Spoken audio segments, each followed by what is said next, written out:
Alrighty, well, let me just wipe this off a bit. There we go, that's a little better. I got my phone's all busted up here, so there's all kinds of weird stuff. Yeah, there's a line right through because I got a. Yeah. Anyway, let me ground it here. Nope. All right.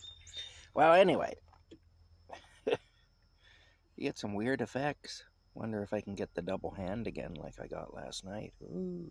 Oh, doesn't seem to be working today. Okay, well, I'll tell you a few more stories about Charlie Anderson's trailer park where I stayed when I was, well, when I was a little kid. Uh, Yesterday, when I went through there and made that video, was the first time I had been on that property since the summer of 1972. So that's a little while. Anyway, and the school down the road there on the corner, the Eric Hutchins School, it was still an active school back then. I remember seeing the kids playing in the yard when we go past there in my dad's old Pontiac. And I'll tell you, I used to be kind of envious of them because I really wanted to go to school. God only knows why. You know, we're always in a hurry to do things when we're a kid, and then we get to do them, and they turn out not to be that great. But anyway, I was kind of envious of the kids at the school because they were at school, you know, and I thought that was pretty cool. Anyway, I wanted to be cool like that and go to school. The funny thing is, in 1989, I worked for the separate school board on the maintenance department. Now, the Eric Hutchins School was a public school, but it closed up in the late 70s, and the building was purchased by the separate school board, which is the Catholic school board, and sometime in the early 80s. And anyway, they built that big building that's next door to it. There, that was the head office for the school board. It was built for that purpose. And the Eric Hutchins School became the maintenance shop. And I worked out of there. For about a year, I worked out of there. And 88, 89 in there. Anyway, so I kind of did get to go to that school. Years and years later, I did get to go to that school in a way. So I actually was in that building. I know the whole inside of that building like the back of my hand, that old school that you've seen in the video there, because I actually worked in it, you know. So anyway, but like I say, it was no longer a school anymore. But the building next door, the big building, was new at the time. It had just been built. And that the upstairs of it was a big wide open space. And the floors were all concrete and they hadn't been sealed. So, you know, when concrete floors aren't sealed, you get dust. So you get a great big 5-gallon pail, a big tin 5-gallon pail. It's probably a plastic pail now, but in my day they were tin. Tin 5-gallon pail full of what was called concrete sealant, which was like a clear liquid. And what you did with that is you rolled it onto the floor with a paint roller. So you'd screw a broom handle into the end of a paint roller, and you would, you know, get this stuff on the paint roller there. You know, you had a paint tray, you'd pour it into the paint tray, and you'd, you know, back and forth with the roller, and then you'd go over the floors with it. And that was to seal the concrete so you didn't get dust. Now, they had a bunch of really heavy wooden office desks and credenzas and all kinds of heavy, really heavy office furniture up there. And I was working by myself. Anyway, I had to move all that shit because it was blocking access to the floor. You know, so what my boss told me to do is, he said, move it all from one side of the room to the other, and then do that side of the room, wait for that to dry, and then move it all back and move the other stuff over to the other side so you can do the other side of the room. So, of course, I'm moving all this furniture, and it was quite a process. And doing it by myself, I had no help. Anyway, one of the trustees, board trustees, a fellow by the name of Frank Muska, came upstairs, and he was furious. and he ripped the strip off me. And he let me know in no uncertain terms that if he heard one more noise from up there, I was going to lose my $5 an hour job. Of course, this threw an awful scare into me, you know, because it actually did, because I needed the job. That's how bad figs were, you know. $5 an hour, even in 1989, wasn't a great deal of money, although you could at least live on it. And I didn't want to get fired. And so I was actually scared. He did throw a scare into me. I was 21 years old in 1989. That's how long ago that was. Now I'm like 57. Anyway, I remember being frightened anyway about that. And Frank Musco was a pretty harsh person. You didn't want to fool around with Frank, you know. Mr. Muska. You didn't want to call him Frank either, unless you were one of his peers. He was Mr. Muska to me. Anyway, Mr. Muska informed me that I would be losing my $5 an hour job if he heard one more noise come from up there, that I needed to move that furniture quietly. And believe it or not, somehow I managed to do it. It nearly killed me, because hefting stuff up that really should have a man on each end of it to move it, and moving it, like I said, by myself, it was tough. But I was so scared of losing my job that I did it anyway, and I got the floor all sealed. And what a hard day, though. I'll tell you, I was pretty much a cripple by the time that day was over. It was all I could do to get to my car and get into my car and drive home. It was just wild. Anyway, back to Charlie Anderson's trailer park, which is now Twin Oaks Trailer Park. Charlie Anderson would be long dead now, because he was in his 50s back then, in like 1971. In that era he was in his 50s, so he'd be long gone now, I'm sure. But he was a very harsh going kind of a guy too, a no nonsense type. There were a lot of people like that back then. And he looked like Detective Cannon from the TV show Cannon, with the cigar and the Lincoln Continental car. That's who he looked like. And he was very gruff.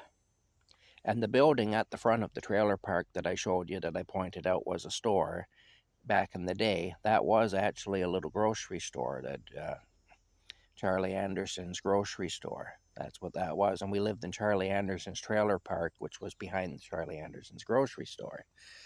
Anyway, Charlie Anderson didn't like us kids coming around the grocery store. So when we were playing, if we got too close to the grocery store, he'd hear us out there, and he'd yell, he'd go, "Here now," like that. We'd hear that from inside the store, and we knew then that we needed to get the hell out of there before we got into some kind of trouble.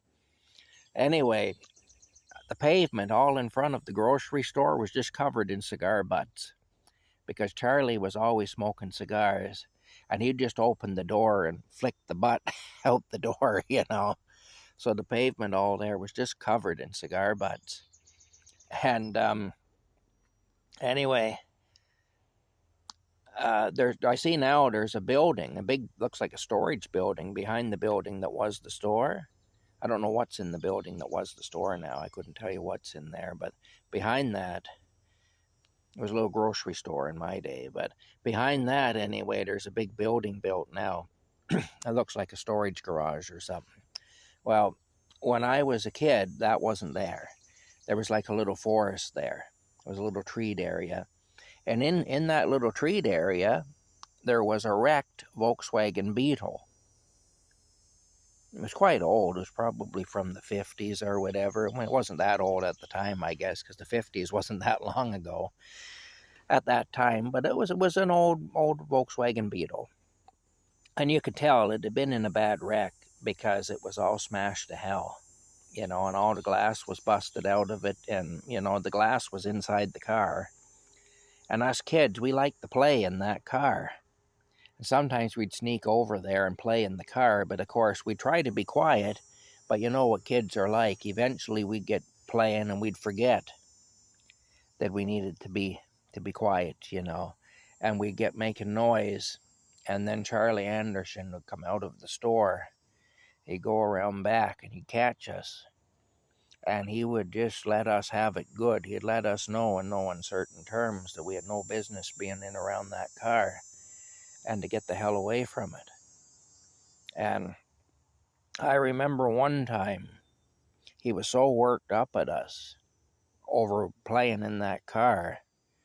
He actually told us, he said, a man died in that car. Show some respect, he said. A man died in there. You show some respect. I remember that, so I don't know who died in the car, but apparently you could tell it was a bad wreck. It wouldn't surprise me if somebody did die in it. But anyway, I don't know who the victim of the accident was. Must have been somebody close to Charlie Anderson. I just don't know. I don't know the backstory there at all. I just know that this was an old Volkswagen Beetle sitting back there, and it was smashed up, and there was broken glass inside of it and stuff, and we didn't care. We thought it was a great thing to play in and around, and Charlie Anderson had run us off from it. And he did tell us one time, he got so worked up that he actually did tell us that somebody had died in the car. That kind of made us not want to go near the car anymore when he told us that. So I don't know if he was lying to us just to keep us away from the car, or if somebody actually did die in it. But like I say, I wouldn't be surprised if somebody died in that car because it was badly smashed up. And, this was the era before seat belts and so on, so it's entirely possible that somebody died in that car like he told us they did. Anyway, that's one story.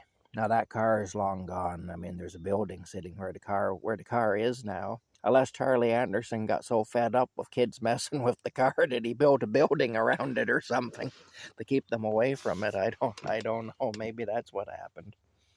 Anyway, like I say, he'd be long gone himself now, I'm sure. But yeah, there's a few stories anyway about the park, the trailer park. There was a girl that you lived across the road, and she used to come across sometimes and play with us. I remember that, a really pretty little blonde-haired girl.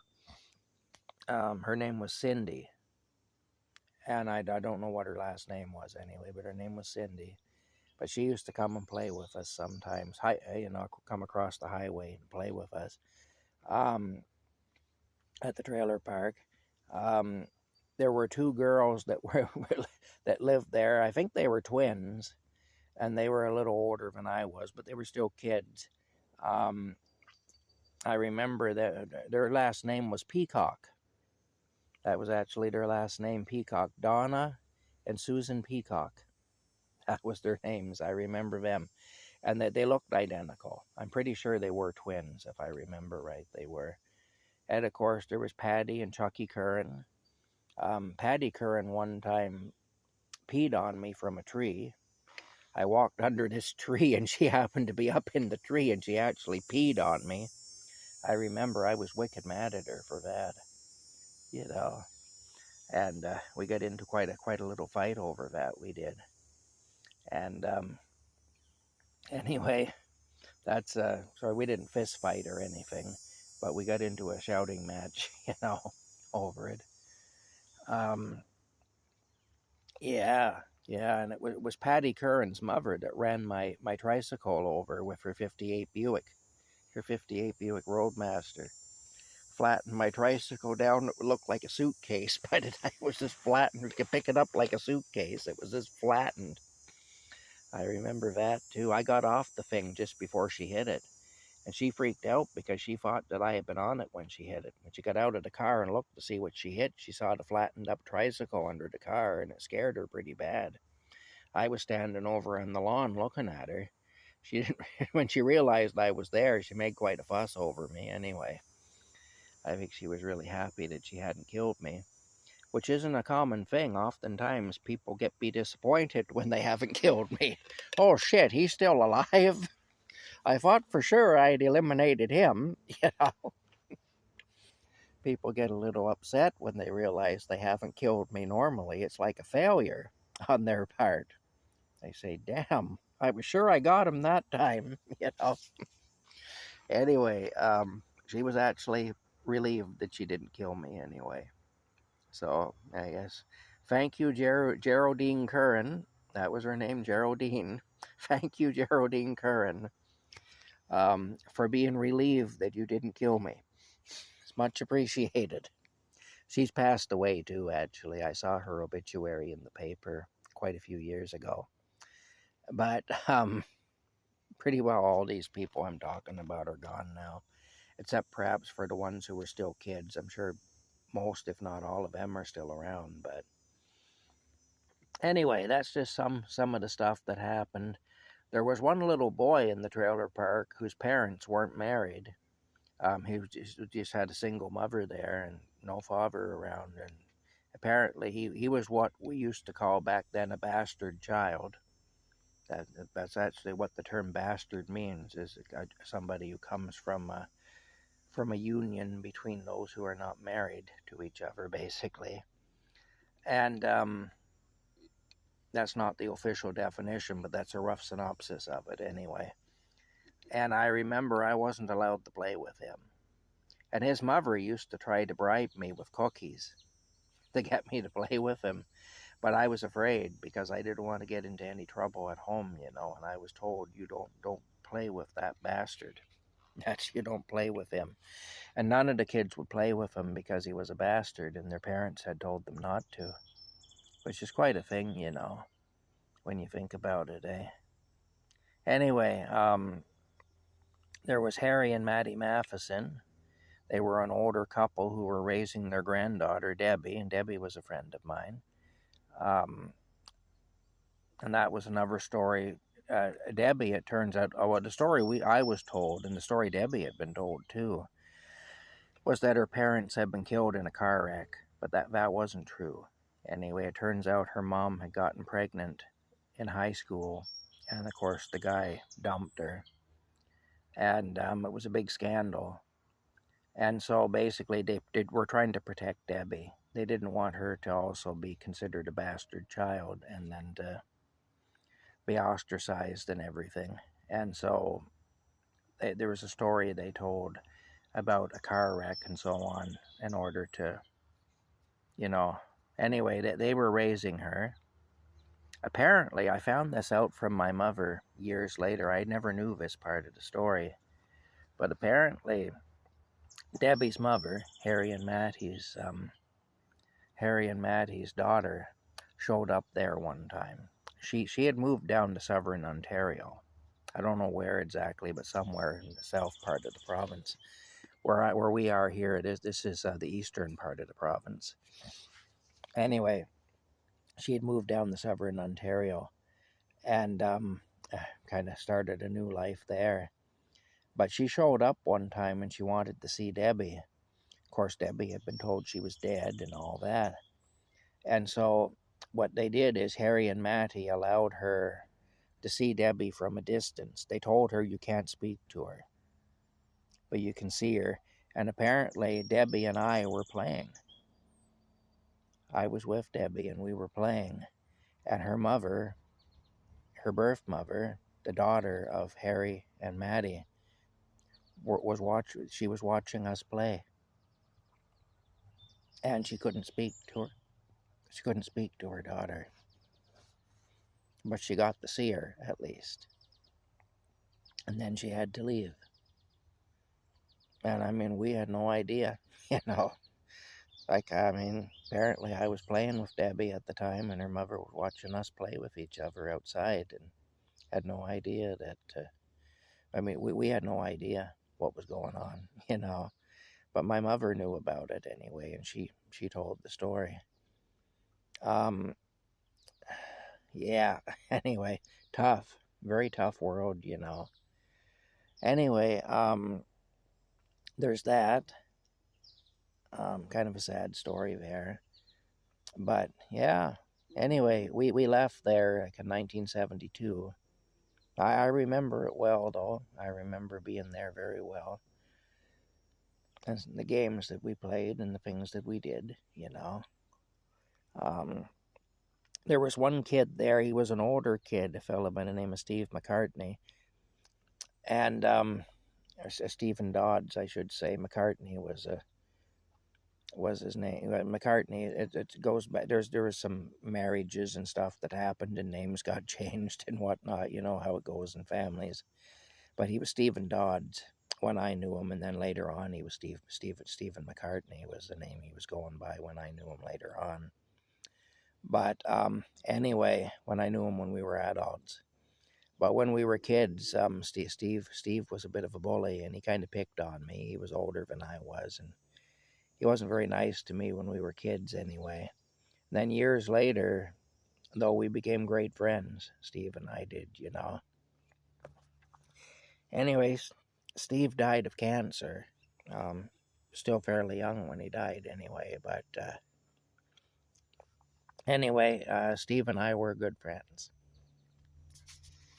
In the end, we weren't good friends when we were kids, though, I'll tell you. We weren't good friends when we were kids at all. It was pretty bad. But when we grew up, we were good friends anyway. And yeah, that's just a few stories anyway. Yeah, quite a thing. I remember the trailer next to ours. There was an old couple lived in there, an elderly couple, you know, and the man used to put mothballs around the outside of his trailer there across. So in our yard, all we'd smell in the summertime was these mothballs. It used to kind of piss my mom off. I know that he'd do that, and she used to always warn me not to touch those mothballs. You know, don't go near those mothballs there, and stuff like that. You know, that they're dangerous. She'd say, don't go near them. And I remember the smell of them was very strong. Apparently, it was to keep mice, to deter mice from getting in or something. That apparently it worked for that. I don't know, but anyway, I used to have conversations with the lady. I never saw the lady outside. Used to see the man outside sometimes. I never saw the lady outside, but I used to have conversations with her through the window. And I remember one time I was on my tricycle and I was going past their house, and there was a storm coming, but I was off. You know, I was a little kid. I was just doing my thing and not paying a whole lot of attention. And the lady yelled at me through the front window of her. She was doing something in front of the front window. I think their bathroom was there, because I remember hearing running water different times and stuff. When she'd talk to me through that window, and I could tell she was doing something at a sink. So I think possibly the bathroom was there. But anyway, she would yell. She yelled over to me through the window, and she said, you know, she said, there's a storm coming. She said, you better get back inside. He said, you go now, you go inside. There's a big storm coming. You know, it wouldn't be good to be out in that. She said, you turn around, she said, and go back inside. And so I did as I was told, you know, you be respectful and all that, you know. And so I turned my tricycle around and I went back into my own yard there, and I just take left, you know, but I turned around, I went back, and I went inside. And she was right. Within a couple minutes, all hell busted loose, and there was hailstones like that. Windshields of cars got smashed and everything else by this storm. It was really bad, and cars got dented and stuff. Windows in people's houses got broken, and there was thunder and lightning. And the lightning was hit, and rain. There was so much rain, the ground got saturated, and the lightning was hitting the ground so close to our trailer that we could actually hear the ground popping and sizzling inside the trailer. I remember it scared me really bad. I was terrified. I was only about 3 years old at the time, and it really frightened me. But it was a fierce storm anyway, and I remember that lady next door warning me about it. She said, you turn around and go inside. It wouldn't do for you to be out in that. She said, there's a bad storm coming. And the sky was turning black. I remember looking up and noticing then, like, oh, wow, yeah, The sky's turning. It was almost like nighttime. It was getting dark in the middle of the afternoon, you know. So I turned around and I went back anyway. But that's I remember that anyway. She kind of looked out for me. That lady did, you know. And like I say, I only ever saw her from about here up because I never saw her outside. I never saw her outside. You know, I only ever saw her through the window. So anyway, but yeah.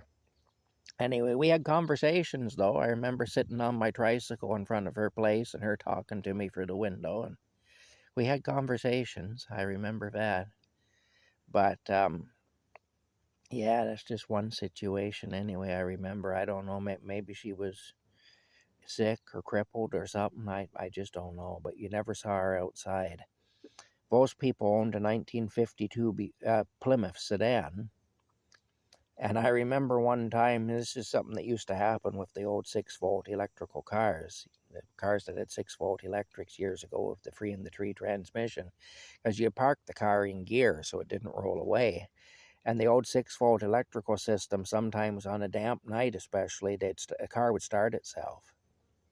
And the car would literally be in gear, and they were just like a tractor, those things, you know. I mean, when they got moving, it took a lot to stop them.